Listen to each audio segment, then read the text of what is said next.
कोई राशन तक नहीं बचा है। बर्तन जो मेरे वहाँ 7-8 कमरे थे वो सारे बह गए हैं जी। कितने कमरे बनाए थे आप? 12 कमरे, 6 नीचे 6 ऊपर जी। और तमाम नमस्कार, HNM अनुभव पे आप सबका स्वागत है। आज मैं अपने नज़दीकी क्षेत्र में आया हूँ। इस क्षेत्र का नाम है बूढ़ा केदार क्षेत्र और यहाँ पर इससे पहले मैं एक बार आया था बाबा बूढ़ा केदार के दर्शन के लिए। इस बार मैं खास दर्शन के लिए नहीं आया हूँ। मेरे सुनने में कल आया था कि यहाँ पर बहुत बड़ी तबाही हुई है, काफ़ी जान माल का नुकसान भी हुआ है, खेती बाड़ी और कई घर भी बहे हैं। तो मेरे साथ है यहाँ पर इस क्षेत्र के वरिष्ठ लोग और हमारे पूर्व MLA। तो जानना चाहूँगा इस घटना के बारे में कि क्या क्या नुकसान हुआ है ऊपरी क्षेत्रों में, कैसे विकास हो सकता है आने वाले टाइम पे क्षेत्र का। जी सर। देखिए, ऐसा है जी। हमारा घनसाली क्षेत्र सीमांत क्षेत्र है जी। टेहरी बांध परियोजना से प्रभावित क्षेत्र है और दैवीय आपदा की दृष्टि से अति संवेदनशील है जी। ये दैवीय आपदा की दृष्टि से 5 जोन में पड़ता है। 5 जोन का मतलब होता है कि अति संवेदनशील। हाँ। प्राकृतिक आपदा के लिए जी जी जी। जो हमारा ये बाल गंगा और धर्म गंगा और भिलंगना पड़ता है उस क्षेत्र में। हाँ। लंचामी घाट पड़ता है जी। हमारा कोटी हिंगाऊ का घाट पड़ता है। ये इस समय उफान पर है जी। और हम समय समय पर हमने राज्य सरकार स्तर पर और केंद्र सरकार स्तर पर सरकारों को लिखित और मौखिक रूप से अवगत कराया है कि भाई घनसाली क्षेत्र को दैवीय आपदा की दृष्टि से दृष्टिगत रखते हुए इसको राष्ट्रीय दैवीय आपदा प्राधिकरण के मानक के आधार पर इसको आपदा प्रभावित क्षेत्र घोषित होना चाहिए। जी जी। अभी आप देख रहे हैं 25 तारीख से हमारा बाल गंगा भिलंगना और ये धर्म गंगा उफान पर है। हाँ। और अभी आप देख रहे हैं कि धर्म गंगा पर इतना कल रात जो है बादल यहाँ पर फटा है, पानी बहुत अत्यधिक मात्रा में है और उसी के कारण यहाँ पर हमारे पंडित जी सेमवाल जी का दुकान था, कम से कम 14-15 कमरों का मकान था। हाँ। वो भी बह के चला गया है। और जो हमारे सीमांत गांव है, पिनसवाड़ है, गेवाली है, जखाना है, हमारा जो है ये ऊपर अगुंडा है, इनका कोटी है, इनका संपर्क कट गया है। तमाम जो सड़क है, मोटर मार्ग है, पैदल मार्ग है, गाड़ी के पुल हैं, पैदल पुल हैं, पेयजल लाइन है, सिंचाई है, लघु सिंचाई नहरें हैं, विद्युत की नहरें हैं, पानी की पेयजल की लाइनें हैं और तमाम जो लोगों का कृषि भूमि था, गौशाला है, भवन आवासीय भवन है, वो पूर्णतः क्षतिग्रस्त हो गए हैं। और आपके सामने आप धर्मगंगा का उदाहरण सामने देख रहे हैं। यहाँ पर कई भवन जो है 15-15, 20-20 कमरों के मकान बह गए हैं। और इधर हमारा जो ये बाल गंगा है, यहाँ पर मनमोहन सिंह रावत जी का 5-7-8 कमरे का जो मकान था वो भी बह गया है। और मैं भगवान का शुक्र करता हूँ कि मकान तो बहा लेकिन इनके प्राण बच गए।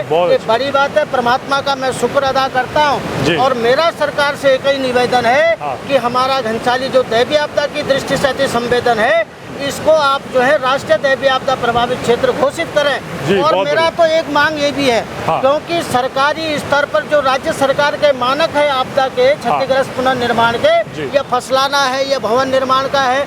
अभी जैसे तोली गांव में, तिनगढ़ गांव में, जखाना गांव जो पूरा लैंडस्लाइड, बूढ़ा केदार, कोट, बिशन, ये सब गांव लैंडस्लाइड की जद में है। हमने सरकार से निवेदन किया कि इनको वैकल्पिक आधार पर इनको स्थापना सुविधाएं हैं, जो जनजीवन को जोड़ने वाली जो सुविधाएं हैं वो क्षतिग्रस्त हो, लेकिन तत्काल प्रभाव से उनका पुनर्निर्माण भी हो सके। और मेरे संज्ञान में तो मैं इस बात को भी जानता हूँ कि सड़क जैसे हमारे भवन क्षतिग्रस्त हुए हैं, लोगों के आवासीय भवन, गौशाला क्षतिग्रस्त हुए, पशु बह गए हैं, हमारी जमीन जो खेती हम लोग पहाड़ के लिए जो हम बहुत मेहनत से अपनी खेती करते हैं वो खेती बह गई है।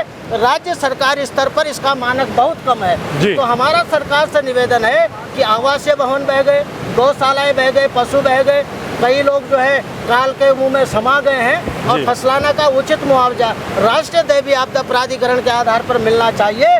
जिस प्रकार जो केदारनाथ में त्रासदी हुई थी 2013 में, वहाँ राष्ट्रीय आपदा के आधार पर लोगों को प्रभावितों को मुआवजा मिला है। इसी प्रकार हमारे तमाम बूढ़ा केदार क्षेत्र में, चाहे वो हमारा ऊपर गेवाली से लेके, तिनगढ़ से लेके, जखाना, तोली, बिगुन, कोट, बिशन, बूढ़ा केदार, ये तमाम गांव हैं। इधर से हमारा बाल गंगा और भिलंगना, ये धर्म गंगा का जो क्षेत्र है, उधर से भिलंगना घाटी का जो क्षेत्र है, नैलचामी घाटी का क्षेत्र है, इनको राष्ट्रीय आपदा के आधार पर मुआवजा मिलना चाहिए, प्रतिकर मिलना चाहिए। अब रही बात, आप विकास की बात कर रहे हैं, मैं तो सरकारों से निवेदन करते आया हूँ कि भाई हमारी जो विकास की नीति है वो दिल्ली में बैठकर और दिल्ली के लोग तय नहीं करेंगे, यहाँ के लोग तय करेंगे। यहाँ विशेषज्ञ हैं, हमारे पहाड़ में एक्सपर्ट हैं। आप हिमाचल का उदाहरण देखिए, YS पवार जी जैसे मुख्यमंत्री वहाँ रहे, उन्होंने विकास का ऐसा बीज बोया जो आज भी फल फूल रहा है। उत्तराखंड को भी YS पवार जी जैसे मुख्यमंत्री की आवश्यकता है, जो यहाँ की बागवानी को, यहाँ की खेती को, यहाँ के पर्यटन को, जो हमारा नैसर्गिक सौंदर्य हमारे घनसाली क्षेत्र में है, उसको निखारने का काम करे। ऐसा सरकार, ऐसा मुख्यमंत्री हमको चाहिए। जी, बहुत बढ़िया। सर, आप कितने दिन से ये भ्रमण पे हैं और आपको क्या क्या घटना इसके अंदर देखने को मिली? देखिए जी, मैं नेता नहीं हूँ, सबसे पहले बात यह है कि मैं नेता नहीं। बहुत बढ़िया जी। घनसाली की महान जनता ने जीरो ग्राउंड के व्यक्ति भीमलाल आर्य को विधायक के रूप में अपना बेटा स्वीकार किया है, अपना भाई स्वीकार किया है। इसलिए ये मेरा कर्तव्य भी है, मेरा दायित्व भी है, मेरा निष्ठा भी है, मेरा समर्पण भी है, मेरी तपस्या भी है कि मेरी जनता अगर विपत्ति में हो और मुझसे जो बन पड़ता है मुझे करना चाहिए, उसी जिम्मेदारी के तहत मैं अपने निरंतर आपदाग्रस्त क्षेत्र में हूँ, अपनी प्रभावित जनता के बीच में हूँ। जी जी, बहुत बढ़िया, बहुत बढ़िया। सर, आप जिनके साथ ये घटनाएं हुई हैं, आप उनसे मिले हैं, तो उनका क्या कहना है इस बारे में? देखिए जी, हमारे आदरणीय सेमवाल जी ने और आदरणीय मनमोहन सिंह रावत जी ने, पिंगल दास जी ने जी अपने जीवन की संपूर्ण कमाई को यहाँ पर मकान बनाया, अपना आवासीय भवन बनाया, और वो आवासीय भवन आज जो है प्राकृतिक आपदा की भेंट चढ़ गया है। तो इसलिए मेरा कहना ये कि सरकारी मानक जो भी हो जी, उसे हम अस्वीकार नहीं कर रहे, लेकिन मानवीय संवेदनाओं के अंतर्गत उसमें परिवर्तन होना चाहिए और इनको अधिक से अधिक पैसा मुआवजा मिलना चाहिए, क्योंकि इन लोगों ने अपने जीवन की पूरी कमाई उन भवनों के निर्माण पर लगा दी है। जी जी, इसलिए मेरा निवेदन सरकारों से कि उचित मुआवजा मिले। जी, अब आपका क्या कहना है इस बारे में? जी, आपका नाम क्या है? मेरा नाम बचेंद्र सेमवाल है जी। आप जी, पहले सर्विस करता था नीचे तो कंपनियों में। जी, फिर मेरा मूड बना कि मैं अपने गांव में अपना काम करूं, जी, अपना रोजगार बढ़िया करूं वहाँ पे।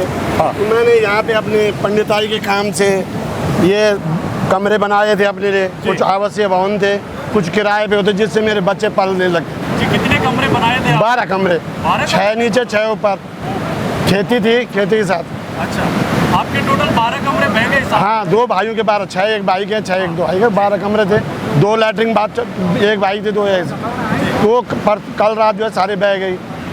तो मेरा कहने का मतलब ये है सरकार से कि सरकार हम बहे कोई बात नहीं, हम चलो जो हमारे आने वाले लोग न बहे यार, इस गांव को बचाना है तो उत्तरकाशी जैसा कार्य यहाँ पे होना चाहिए ताकि और भाई बहन हमारे बच जाएं। तो मेरे सरकार से निवेदन है। ये घटना जब हुई थी जी, ये तबाही जब आई थी, तब आप उस समय कहाँ थे? हम अपने घर से दूर देख रहे थे मकान को, रो रहे थे, पत्नी बच्चे बहू। ये कितने बजे की घटना है? ये 3 बजे रात की घटना है, लेकिन नीचे कटिंग हो गई थी, मकान जो है 7:30 बजे गिरा। जी जी। हाँ, धीरे धीरे। आप रात को इसी मकान में थे? नहीं, रात हम बगल में थे, ऊपर दूसरे घर में थे। ये रात को 2-3 बजे की घटना है? हाँ, 2-3 बजे नदी आई, नदी जो पानी आया नदी में, वो 2-3 बजे के करीब आया। लेकिन मकान धीरे धीरे कटाव कॉलम थे, उसमें धीरे धीरे काटते रहे। अच्छा। और वो जो भवन टेढ़ा होता रहा, तो हम अपना सामान भी नहीं निकाल पाए वहाँ से। तो अब मेरा बहुत बड़ा सामान, जो भी सामान था, गांव वाले जानते हैं, विधायक साहब ने भी कह दिया, अब ज़्यादा क्या कहना है। तो मेरा सरकार से निवेदन है, जैसे हमारे विधायक साहब ने कहा, तो हमारे सुख दुख में जो हमारे साथ है, हम भी उन्हीं के साथ सुख दुख में। ठीक, तो ज़्यादा न कहकर सरकार से निवेदन है कि जो भी हमें उचित मुआवजा विधायक साहब ने कहा देने के लिए, ताकि हम अपना रोजगार कहीं या भवन बना सकें। मेरा नाम मनमोहन सिंह रावत है, मैं यहाँ थातीपुरा केदार का मूल निवासी हूँ। और मैंने जो है अपने जीवन भर की जो कमाई की थी, मैंने जो है दिल्ली में नौकरी की है, बम्बई में नौकरी की है, अपने जो है जापान में नौकरी की है, और मैंने अपना जो पूरा पैसा था वो अपने मकान को बनाने में लगा दिया था। और मेरा जो है सारा मकान जो है, जो मेरे वहाँ 7-8 कमरे थे, वो सारे बह गए हैं। दुकान थी वो नीचे से, उसमें जो है पूरी तरह जो है ध्वस्त हो चुकी है। और मेरा जो है इतना तक था कि मेरे कपड़े बह गए, जूते बह गए, मेरे पास खाने का कोई राशन तक नहीं बचा है, बर्तन नहीं बचे हैं, और मेरा मकान पूरी तरह क्षतिग्रस्त हो गया है। लेकिन सरकार के मानक बड़े डिफरेंट निकल रहे हैं और आज जो है हम बड़े हतोत्साहित हैं। हमारे जो है तहसीलदार साहब कह रहे हैं कि आपका जो है कुछ ज़मीन जो है आपकी थोड़े सरकारी लैंड पे थी, इसलिए आपको मुआवजा नहीं मिल पाएगा, जबकि मेरा कुछ अपनी ज़मीन पे है और कुछ जो है थोड़ा सरकारी लैंड पे भी स्वाभाविक है, क्यों है थोड़ी बहुत। और जो है इस समय जो है मेरा सारा जो है ध्वस्त हो गया है और मेरे जो पूंजी थी, जो ज़िंदगी भर की कमाई हुई थी, वो सारी बह गई है और मेरे पास अभी फ़िलहाल कुछ भी बचा नहीं है। और मेरी सरकार से मांग है कि हम उत्तराखंड के निवासी हैं, आप बात कर रहे हैं पलायन की, लेकिन हम लोग बाहर से कमा के और हम जो यहाँ रुक रहे हैं और हमारे लिए आपके पास कोई नीति नहीं है। जो नीति है वो जो है नीचे प्लेन्स के लिए है, पहाड़ के लिए कोई नीति नहीं है। हमारा सरकार से अनुरोध है कि वो पहाड़ के लिए अलग से नीति बनाए ताकि यहाँ का रोज़गार, यहाँ के युवा यहाँ रुक जाएं, ताकि हम लोगों को विदेश ना जाना पड़े। और हमारे पास पर्यटक स्थल दुनिया भर के हैं, सहस्त्र ताल है, मासिर ताल है, मंजारा ताल है, जराला ताल है और बूढ़ा केदार धाम है, लेकिन यहाँ जो है सरकार जो है कोई नीति सरकार के पास नहीं है। अभी जो है हम आपदा प्रभावित हैं, लेकिन आपदा प्रभावित में जो है हमको आपदा के नाम पे झुंझुनू थमाया जाता है।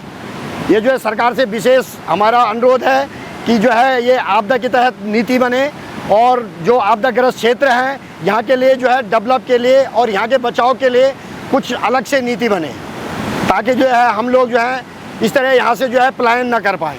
हाल फिल जो है यहाँ पर कम से कम जो है 4-5 मकान बह चुके हैं और फिलहाल जो है सारा गांव जो है खतरे की जद में आ गया है।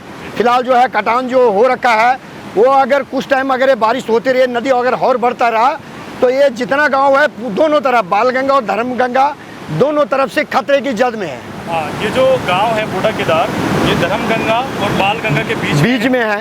आने वाले टाइम पर अगर इसी तरह से तबाही होती रही तो शायद पूरा गांव भी इस मंजर में आ सकता है। जबकि जो है यहाँ पर जो है पूर्व मुख्यमंत्री त्रिवेंद्र सिंह रावत जी ने आस्था पथ की घोषणा की हुई है, लेकिन अभी तक वो आस्था पथ नहीं बन पाया है। तो ये है कि ये यहाँ के जो नेता हैं वो सिर्फ घोषणा करते हैं, काम नहीं करते हैं। अगर वो आस्था पथ अगर आज बन चुका होता तो आज ये घटना ना होती। आज जो है ये बालगंगा और धर्मगंगा पे जो घटना घटी है वो इसी का प्रतिफल है कि इन लोगों ने इस पे कोई काम नहीं किया है, सिर्फ घोषणा की है और आस्था पथ आज नहीं बना है, इसीलिए ये घटना घटी है। शुक्रिया आपका, धन्यवाद।